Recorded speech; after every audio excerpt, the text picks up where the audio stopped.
な。向こうがダメなら欠席しようって人が少なからずいると思いますよ。Panda. 会長の意思を踏みにじろうという者たちがね。要請長引くだけだ。 And there's no Jing this time. 何か間違ってます？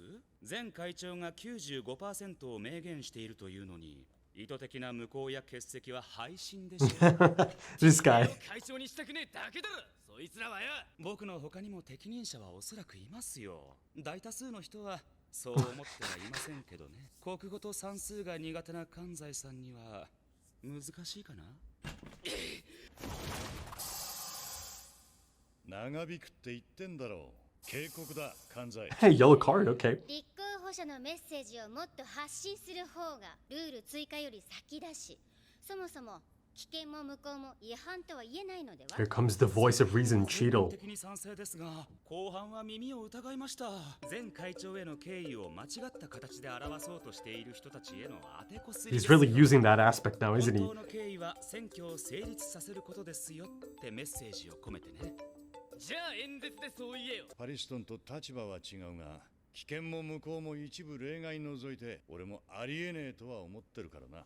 ライセンスを没収されたハンターはその期間プロハンターとは認めないとか、そんなバカな理屈はまさかないわよね。 Jing might not be here, but there's still a few で others. すよ。そんな小ずるい理屈で投票率を操作しようなんて思っていませんよ。議事録には明記しておきましょう。選挙期間中にライセンスを紛失しても投票の権利は失わないと。これなら分母を減らして投票率や得票率の底上げをすることは不可能です。 He's good. 悔しいけど投票率よりも得票率を何とかしない限りパリストンの笑顔は消せない。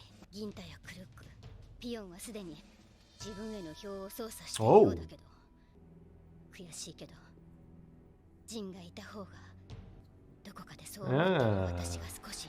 Is the panda like Jing's sit-in? Yeah, he knows. He 抑 understands. 制の効かない獣。 A monster, eh? 会長はなぜ Ah. 副会長に。 Jing's the natural, I don't know, competition for him. The counter. 各自分で指名できるのにイエスマンじゃつまらんだろ。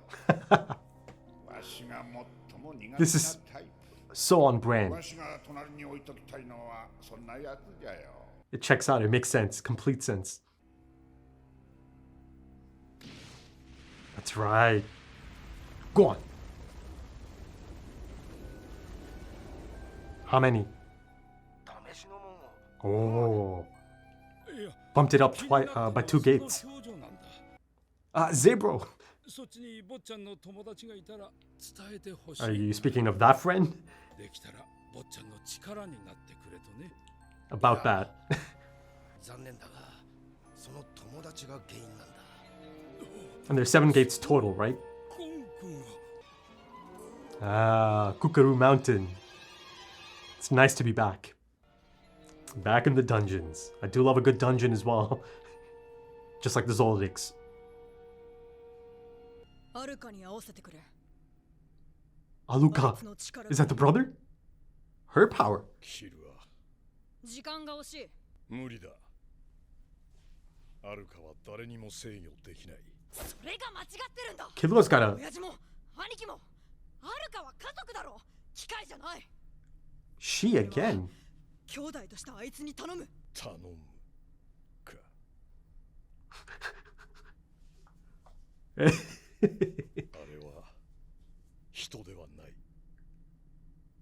家族だと Ooh, abomination? 思ってはいけない。 That thing. Yeah. あ Ooh. れは Chimera Ant theme. 別のどこかから来た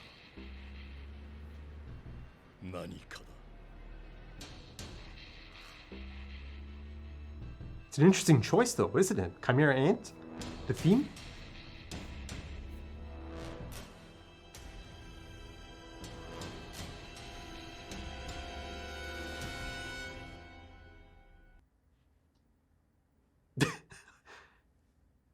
Fits right in, just like a stuffed toy.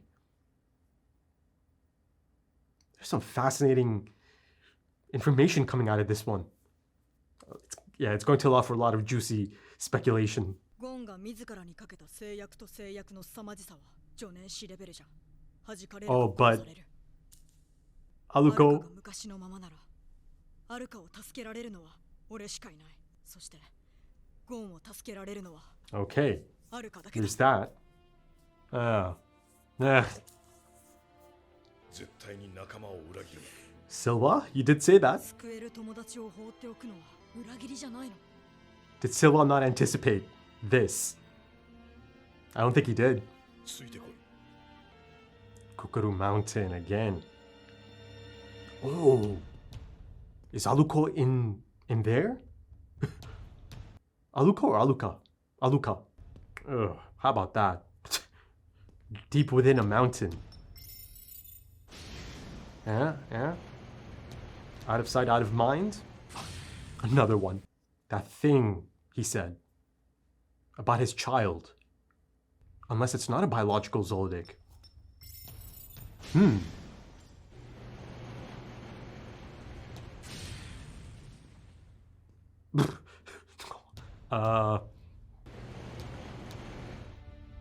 Oh my god, it just keeps going and going. This is the Zoldyck, the head of the Zoldyck clan. 分かっていると思うがおねだりがまだ済んでいないからな Oh, the title. 最後にお願いをしたのは Title again. Miluki? 当時最新だったパソコンをお願いしている Of course, he did. 本人と取引で確認したから嘘ではないパソコンくらいならまあ多分大丈夫だろ What? イルミに操作されてたからなのか。なんで俺は So the needle perhaps actually did make him forget. That could make sense. That actually does make a lot of sense. あるかにお願いする時のルールは Whoa. Genie, アル essentially. カのことは俺が一番よく知っている。ダメだ何人死んだのか忘れたか俺たちの方が殺してんだろうが。キルは He's getting defensive on 冷静 her になら behalf. ないのならここで終了だ俺がお前との約束を尊重するのは It お前のことが父親として大切だか kind ら of feels like Pandora's box, doesn't it? 確認 And a させてくれ genie. るかアルカは Aluka. Whoa. Interesting art style or choice. Oh, how cute. 抱っこして。はいはいいいですよ。ちょっとあそこまで登って。はいはい Such a cute voice. 高い高いして。はいはい。 Ah, they left the frame. How cool. Holy shit.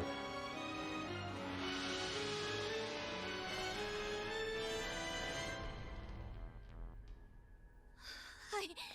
アルカ坊ちゃんの顔が Is Aluka possessed? 俺に任せて。 How cool. お兄ちゃんを高い高いして。はい。 Okay. 高い高い。 Strong. はいね、戻った。誰にも内緒な。あ、もうお母様に連絡を。俺たちとアルカの秘密だった So よ cute. ね。三つおねだりを聞くとうん。目が真っ黒になるんだ。 And I saw it just now in the room, right? Black eyes. 今度はこっちのお願いを一つアルカが叶えてくれるの。 Oh. 初めは俺も全然わかんなくて、どうしたら目が元に戻るか教えてってお願いしたら、 That'll アル do カ it. が教えてくれたんだ。お願い一つ聞いてやるから白くなる。代わりに三つおねだり聞けば黒くなる。 So this is certainly a Nen condition, or but Aluka's a child though, right? お So ねだりは断ってね。どんな小さなことでもよ。 ooh, はい、かし okay. こまりました。三つ葉 And what are the connotations of that? ダメなんです、坊ちゃん。ダメなんです、坊ちゃん。ごめんなさい。じゃあ、三つ葉おんぶして。ごめんなさい、ダメなんです。どうしよう。じゃあ、三つ葉高い高いして。それもダメなんです、坊ちゃん。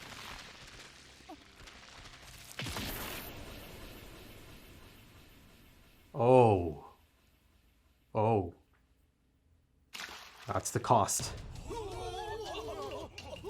三つ葉は遊戯場、ハサムは執事の館内。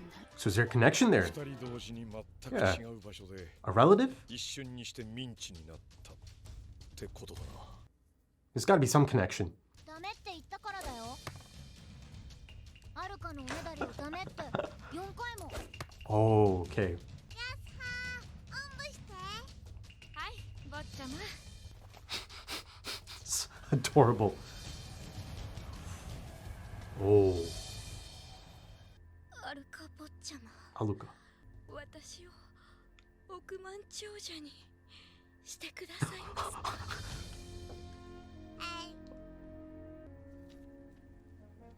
Whoa. Whoa, this is something different, man.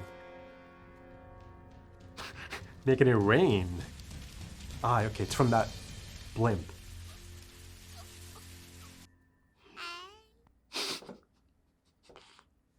現金輸送船が突如行方不明となり、 Airship, okay, it's not out of thin air. 現金がすべてなくなっているという不可解 Okay. な事件が起きました。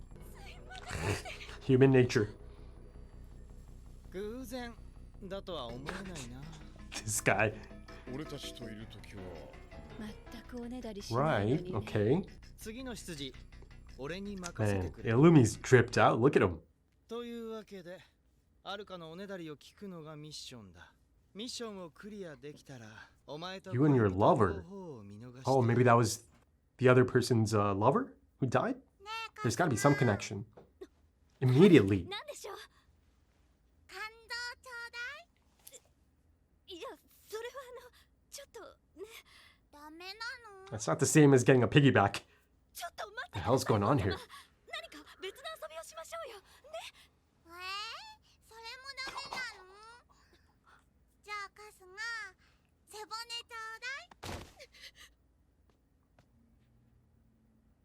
脳みそちょうだい。 That's 4.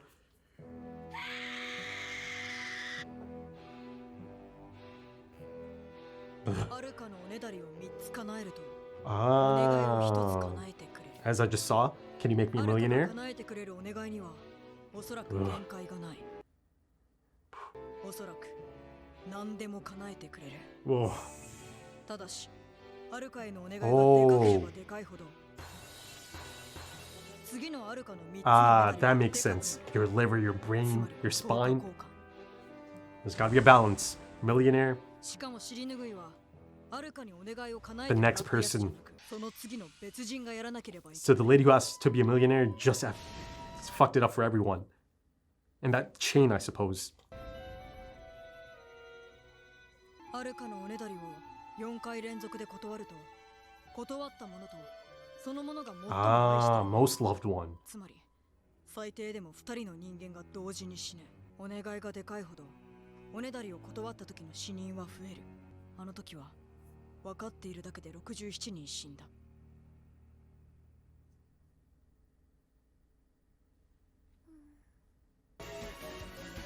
Oh. Panda again. Go on, give us a smile. It's Killua. Okay. I got my answers. Okay, so 10 episodes from the ending of this anime, at least, you know, the story being told in the anime itself, I finally have an answer, right? It required a bit of patience, of course, but I finally have my answer about the missing Zoldyck sibling, right? One of the longest running mysteries of this anime since the really early days, right? Right after the Hunter exam arc, right? The silhouette shot. It's always been, you know, in the back of my mind. Always. And just this whole idea of, okay, no one seems to be mentioning this sibling, including Killua, who clearly, you know, again, based on the silhouette and him holding hands with Aluko, his sister. Yet Illumi actually refers to her as another Zoldyck brother, right? In the last episode, as he's trying to catch Hisoka up. So, you know, something interesting going on there as well. But, you know, for me, it's really quite simple. Killua seems to be the one who has the closest relationship with Aluka.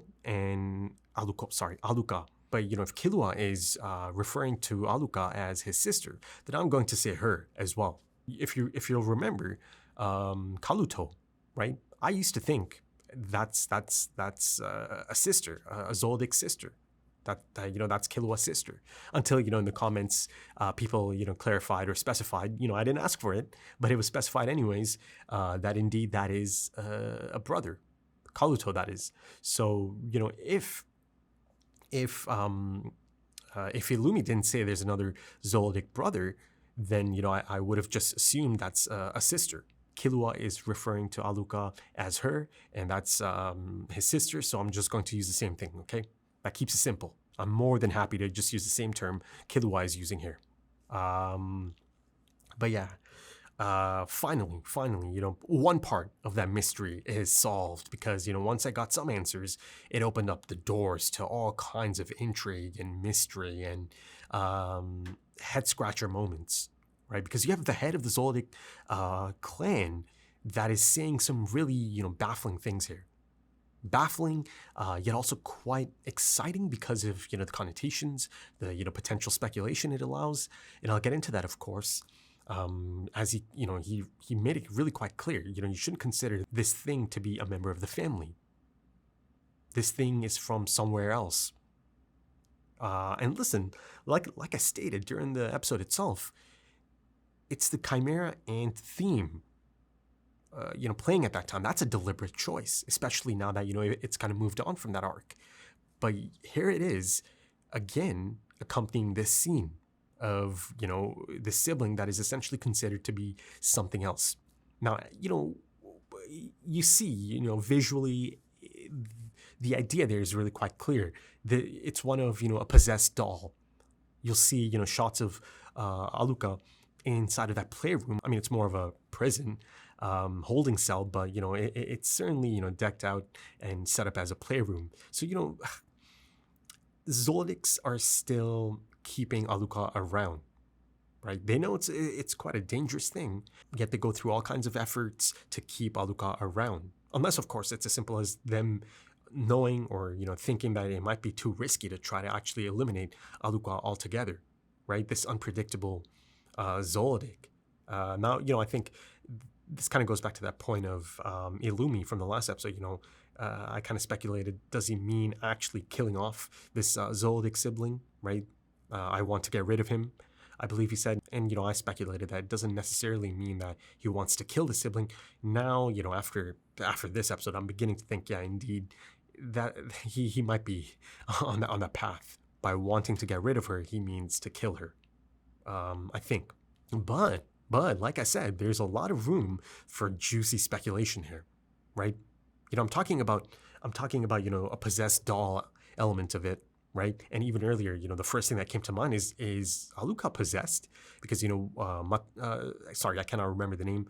Matsuba? No, not Matsuba. Matsuba's from Death Note, I believe. But, the first butler that is actually, complying and, filling all the requests of Aluka, and these are just simple, simple requests. Throw me higher, piggyback, these kind of things. Go up the stairs, or I think piggyback came a little bit later, right, from the butler who asked to be a millionaire. But, once those requests are filled, then, it's almost as if something else takes over Aluka, right? And the black eyes come in. It's a jarring sight. It's a really jarring sight. And even more jarring is this toddler just so, in such a joyous mood, asking for your spine, for your brain. Yeah. This is, and liver and, those kinds of things. Essential organs.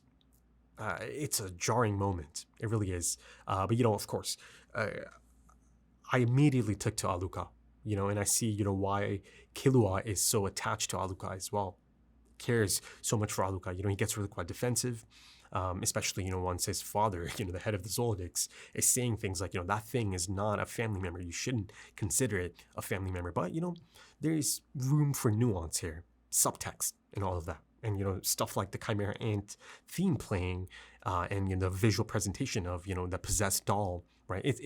That idea is as old as time, right? a possessed doll, and you see it, that shot of the playroom. Alucard fits right in with all of these, stuffed toys, right? That's clearly the idea there.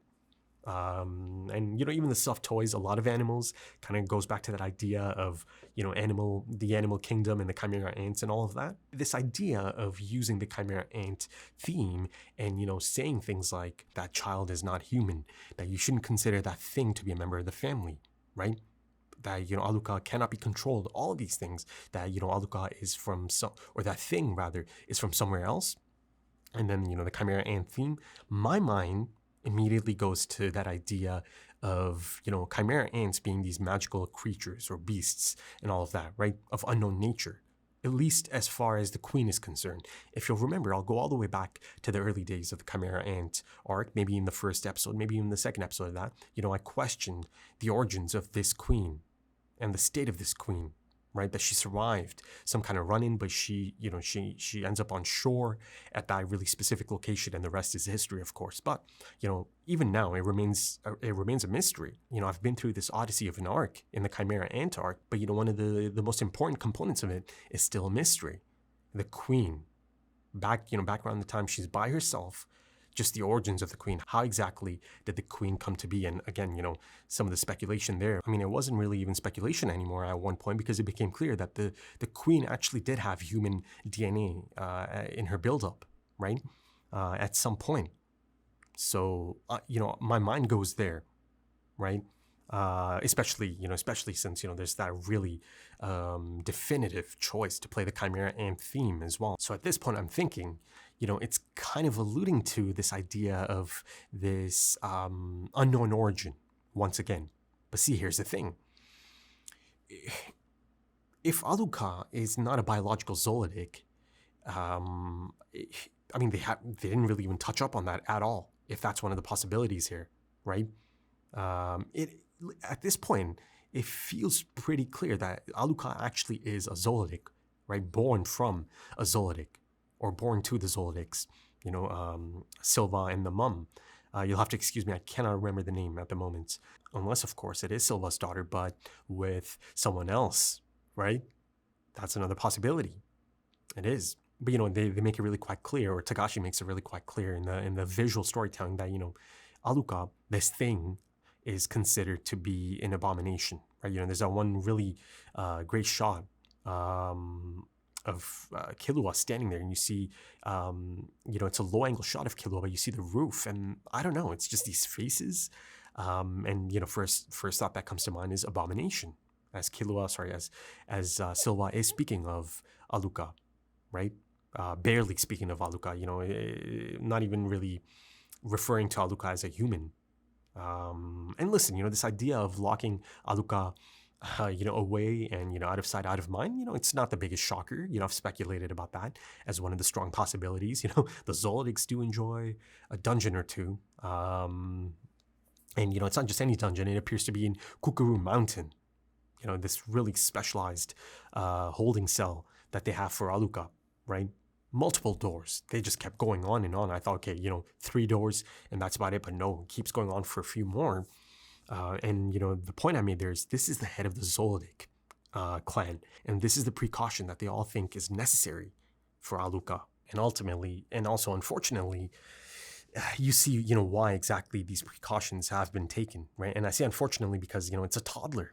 Alucard has no idea, right? You see Alucard's just as puzzled in that flashback as anyone else. I mean, the scene itself is quite insane. After, those requests are denied, and you see just automatically that person's head just gets crushed.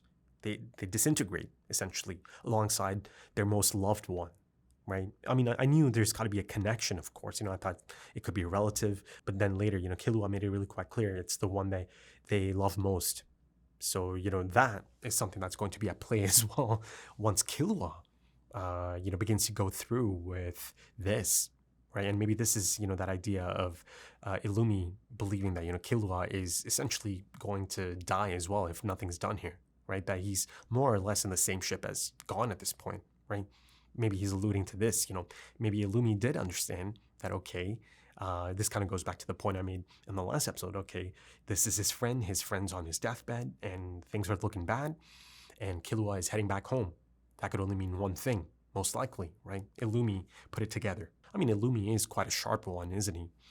He's sharply dressed as well in that flashback. Sticking to Illumi and his role in the rest of this, and, you know, this idea of a possible possession, you know, especially because they make it so clear that it's almost as if something takes over Aluka, right? And then to, you know, to get rid of that, or at least to change that state back to normal Aluka, certain things do have to be put into motion, right? And those eyes change after that. And as of this point, the most recent stage, there's no more requests that have been made.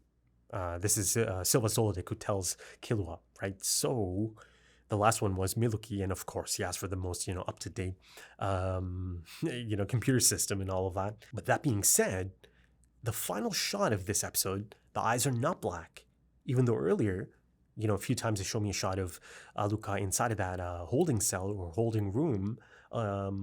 Yeah, the eyes are pretty black, right? It's that face, the really specific face.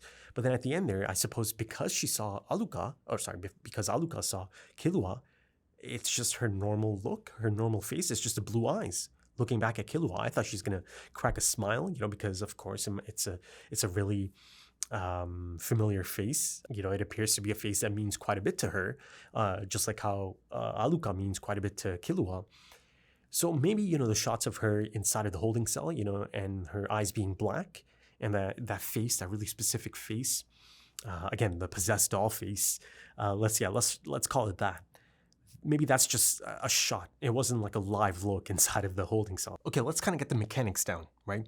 So if you refuse 4 of Aluka's requests, right, and you know these requests are just, I don't know, I feel like there's just not much agency there.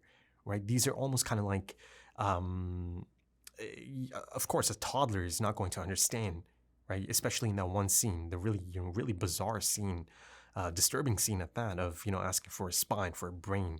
You know, of course, Aluka doesn't understand that actual request.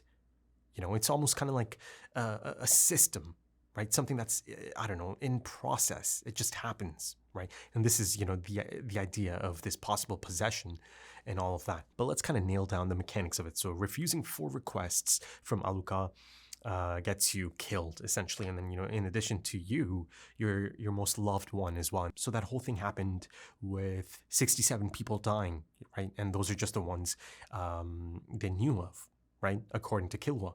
But then, you know, it goes back to something a bit more simpler, right? The last wish that Aluka granted is, you know, the new computer system for Miluki, right? And then that makes sense now, you know, because earlier Killua said something like, a new computer, that shouldn't be too bad. So that makes sense now, right? Once I got more information, that completely makes sense. He meant that, okay, it's not the biggest, you know, wish. It's not the same as asking to be a millionaire, right? And then of course, you know, the larger or grander the wish, the, you know, the larger the request or the cost for the next person in line, right? That happened to be the person inside the room, the one Illumi brought in, right? He clearly wanted to test it.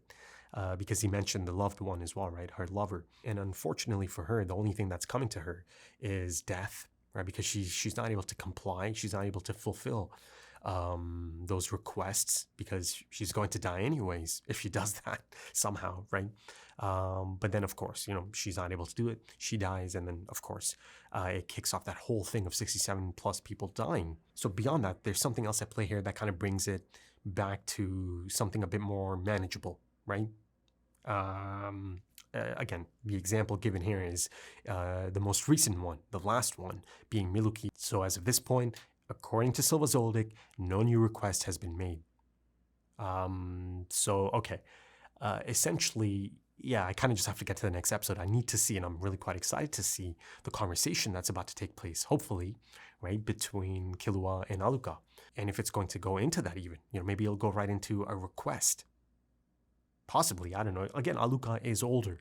I only saw Aluka doing all of those things or being, I mean, I'm sure Aluka's still capable of all of that, but again, this is present Aluka, much older, a little bit older, essentially. So maybe there is a little bit of a change in there, perhaps. I don't know. Much more control, maybe.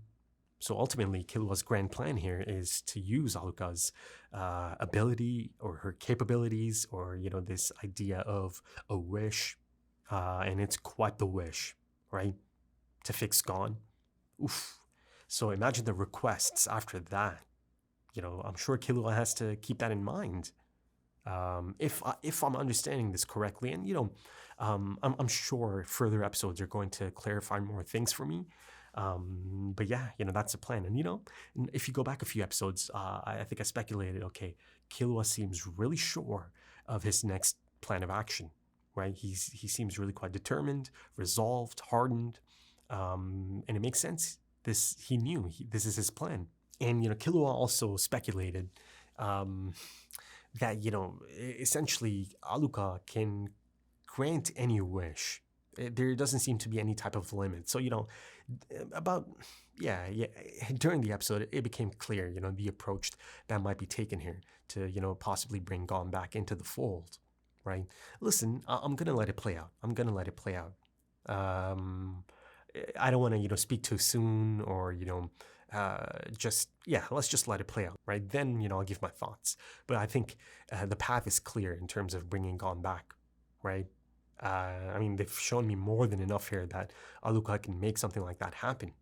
But it's the connotations, the aftermath, the cost that is something to think about here. But of course, if Killua knows all of this and he hopes to actually use his power, understanding again all the mechanics of it and the connotations and the price, the cost,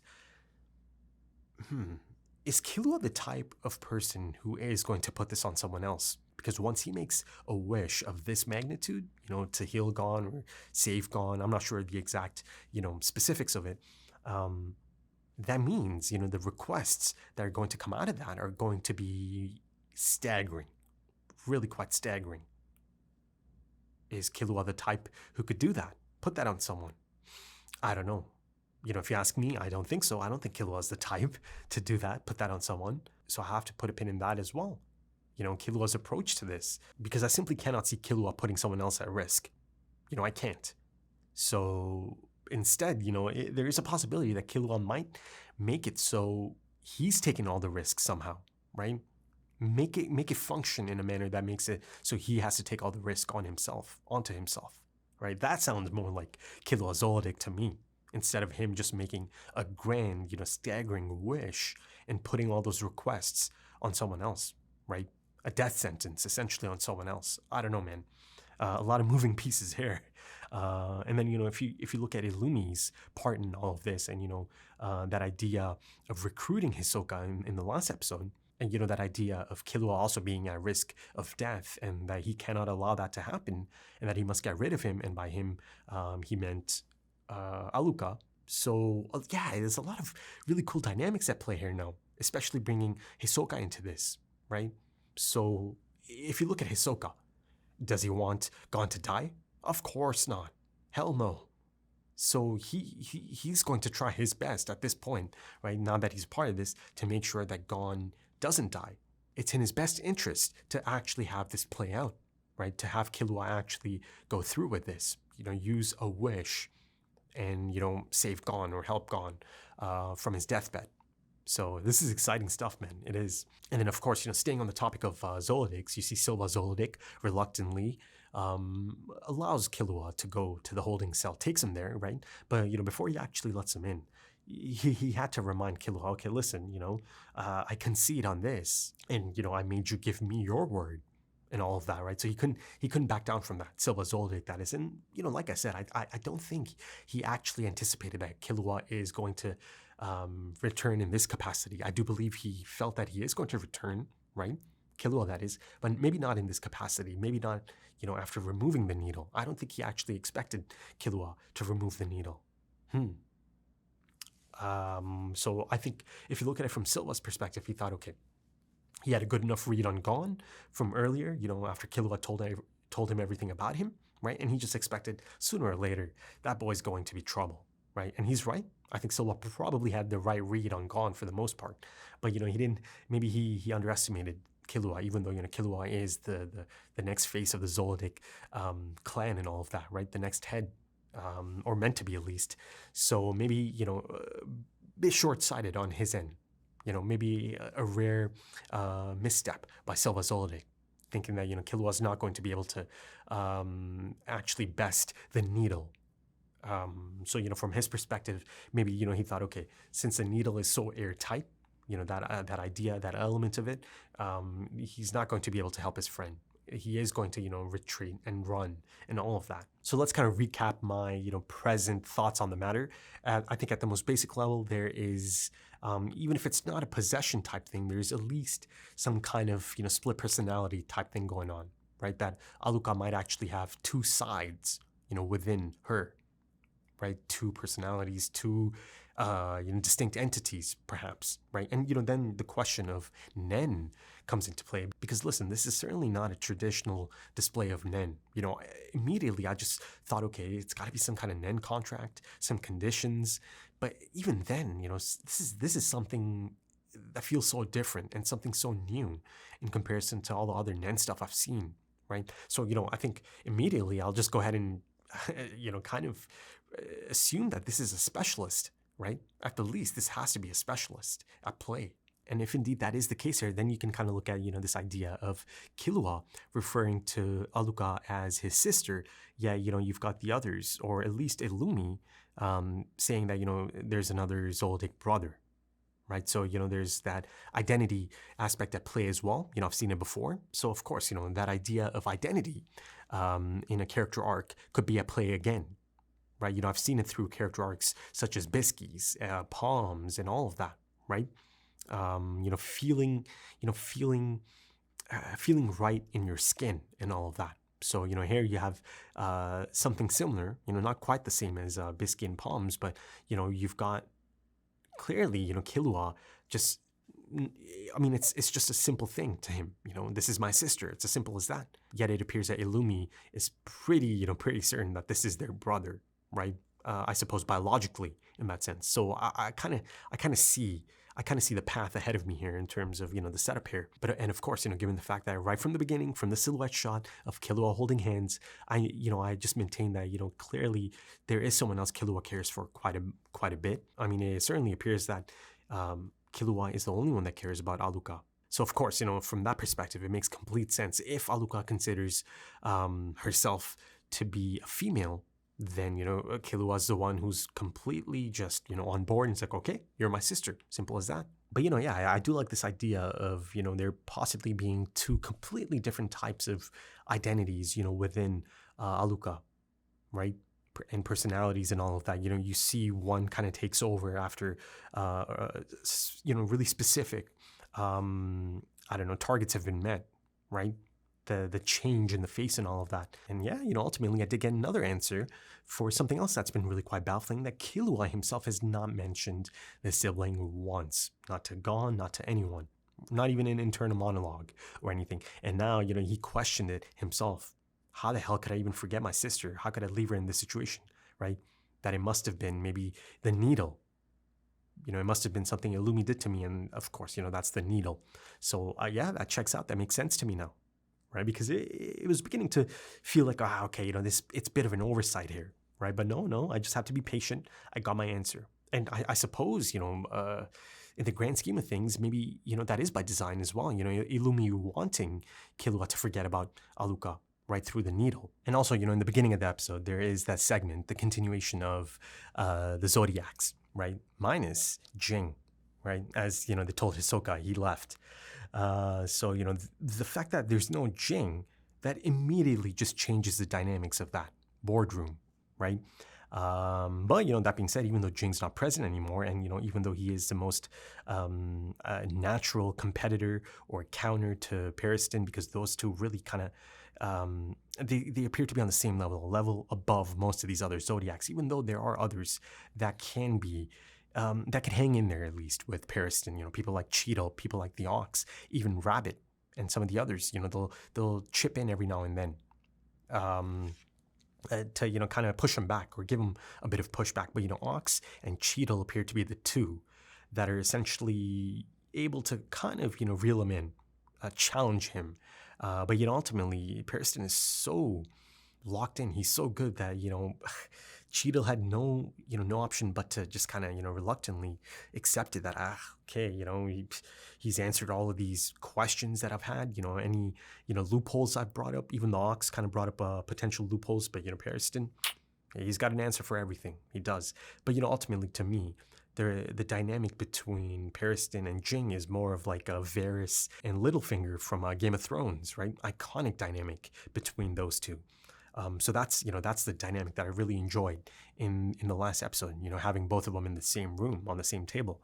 But, the fact that Periston knows that Jing isn't here, you've got to think that he's got to feel that he has much more control of the situation now, right? The funny thing is, this is exactly the type of thing that the late chairman Netero must have wanted in terms of a dynamic, right? A lot of back and forth, a lot of butting of heads, a lot of different opinions, right? Or at least one really different opinion, someone that's radically different than the rest. And, I got confirmation of it. He straight up just picked Periston himself, right? For that reason. So my speculation was close, in that regard. That he probably wanted someone that can kind of present something different, against the grain and all of that. And yeah, ultimately that is the case here. He wanted someone that isn't going to be a yes man, that is going to be a bit of a challenge, a bit of a handicap, as he does end up becoming for the chairman, right? Especially recently in the Chimera Ant arc, in the mission of the Extermination Squad and all of that, right? Really limiting his resources and his requests, and just really messing with all of that. And ultimately you see that Beans does think that, maybe the chairman did make one mistake, one slip up, but ultimately, Beans, you're not going to understand someone like the chairman. There's a few of them that are out here that are just, they're built different, cut from a different cloth, and the chairman was one of them, right? So yeah, I felt like that could be something the chairman could do, right? Because it feels like it is on brand, and it turns out it is really on brand. He did hand select Periston, right? So, now I'm kind of beginning to think about that relationship, right? Sure, he said, I'd rather pick someone I cannot stand instead of a yes man. But like I said in the last episode, at the most basic level, he certainly thinks highly of Periston's ability, right, to actually include him in that group of the Zodiacs, right? But yeah, as of this point, there's been no flashbacks or anything, or any insight of Periston's relationship with the chairman. Maybe there's more to it. Even if Periston's been this saboteur and, bit of a major speed bump for the chairman and his, group and all of that, maybe there is a different type of respect there, right? In a lot of stories and a lot of dynamics, that can be the case. That is the case. So maybe there is something like that at play that I might get to learn, right? But listen, there's only 10 episodes left. Just the 10. So I'm thinking, yeah, by the time this is out, I think by the end of March. Maybe by the end of March, maybe it might go into the beginning of April. I don't know. But yeah, it's not that far off. That's not that far off. Just 10 episodes, man. It's bittersweet. It really is. But yeah, I think I'll end it off there for this one, folks. If you enjoyed that, consider dropping a like, consider dropping some comments, give me your thoughts. If you are interested in early access or timer-based full length or full opacity, consider checking out the Patreon page, links in the description and the pinned comment. Also links to social media if that's your thing. Yeah, right then. Thank you so much for joining me, folks, and thank you for your time, because time is precious. It really is. And I do hope to see you again soon for the next one. Until then, take it easy.